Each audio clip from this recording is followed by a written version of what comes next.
Bolsonaro inelegível é bom, mas é pouco. Precisa ter mais. Vem comigo. Antes de seguir, gostaria de pedir seu like nesse vídeo e sua inscrição nesse canal. Peço também, caso você possa e queira, sua contribuição com esse canal clicando no botão Valeu. Ao final do vídeo, comente o que você achou dele, concorde, discorde ou complemente. Mas sempre se lembre, só não vale xingar nem falar da mãe do povo. Fazendo tudo isso, você ajuda a aumentar o alcance desse canal e fortalece a luta minha e sua contra o fascismo à brasileira. Obrigado. Eu gravo esse vídeo na tarde de 29 de junho, são agora 2 horas da tarde, e há alguns minutos a sessão do TSE, a segunda sessão do TSE, que julga a inelegibilidade de Bolsonaro, foi suspensa até o meio-dia do dia 30 de junho, ou seja, o dia seguinte ao gravar esse vídeo. O placar nesse momento para que Bolsonaro se torne inelegível está em 3-1. Faltam votar o ministro Alexandre de Moraes, presidente da Corte, a ministra Carmen Lúcia e o Nunes Marques. Desses três que faltam, existe a probabilidade de Nunes Marques votar contra o relator, ou seja, contra a inelegibilidade de Bolsonaro. De todo modo, basta mais um voto para que Bolsonaro se torne inelegível. E aí não será o Alexandre de Moraes que não vai dar esse voto para a inelegibilidade de Bolsonaro.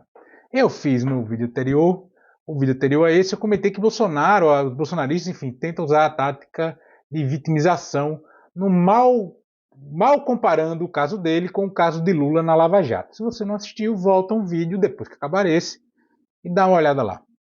Em resumo, porque aí isso não pontuei no vídeo anterior, porque eles acham que o Lula voltou com força para as eleições de 2022 por conta do discurso de injustiçado, esquecendo toda a história e a trajetória de Lula na política brasileira. Você pode gostar ou não do Lula, mas negar a trajetória do Lula na política brasileira, ou você é louco ou é mau caráter.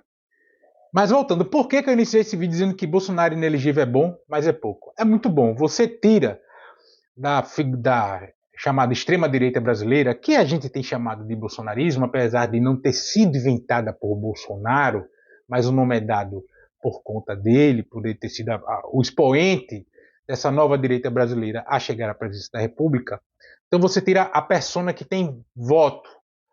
Nesse momento histórico, a persona que tem voto.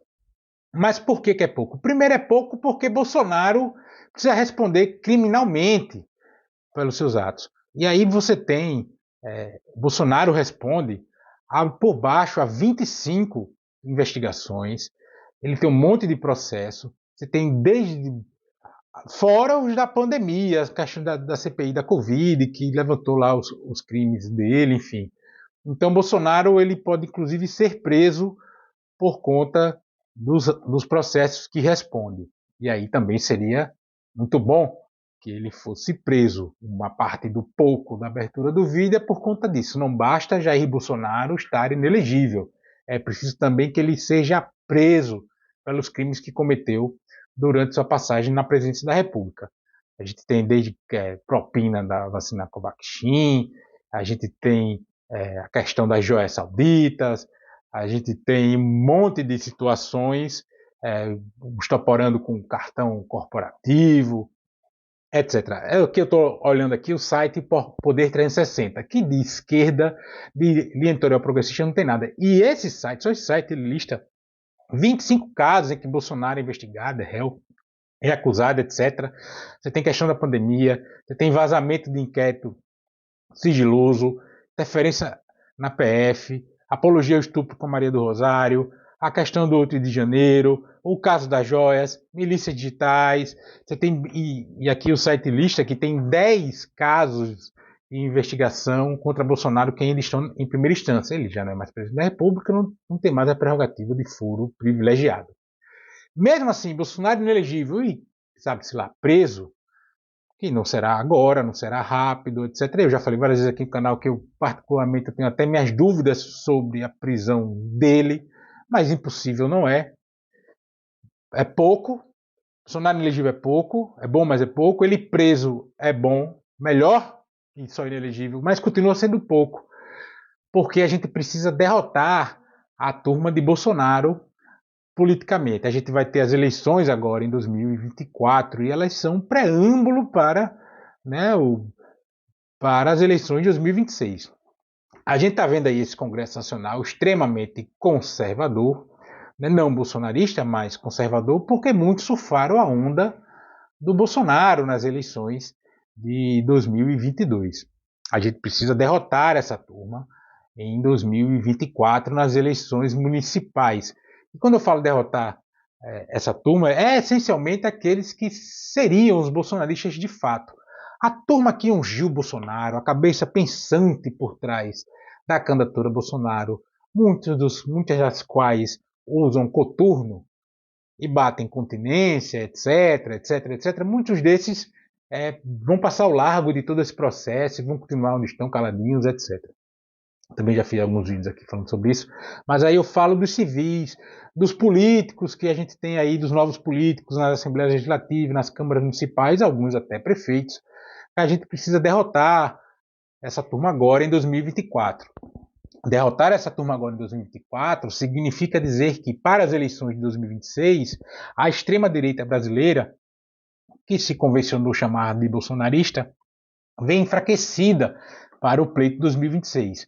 A gente já tem Bolsonaro inelegível, que dessa turma é a figura que tem mais votos em nível nacional, cria um problema para esse campo político que vai ter que se engalfiar entre si para decidir quem vai ser. A imprensa joga muito que é ou o Zema ou o Tarcísio de Freitas, né? O Zema governador de São Paulo, o Zema governador de Minas, perdão, e o Tarcísio Freitas governador de São Paulo, jogam muito nesse sentido. Na manhã que eu gravo esse vídeo, vi uma entrevista do deputado federal Rogério Correia, do PT de Minas Gerais, e ele brincou que a direita agora vai brigar para ver quem vai perder para o Lula em 2026. Não se sabe se o Lula vai ser candidato à reeleição, mas se o Lula chegar bem em 2026, é muito grande a chance dele conseguir eleger o sucessor, não sendo ele candidato à reeleição.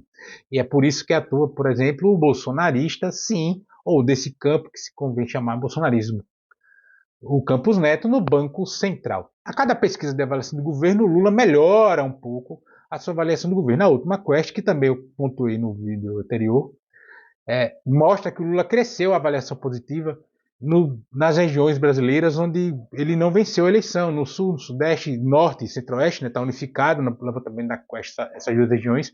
Ou seja, se ele está crescendo nessas regiões, significa dizer que Lula cresce em avaliação positiva de governo entre eleitores de Bolsonaro em 2022.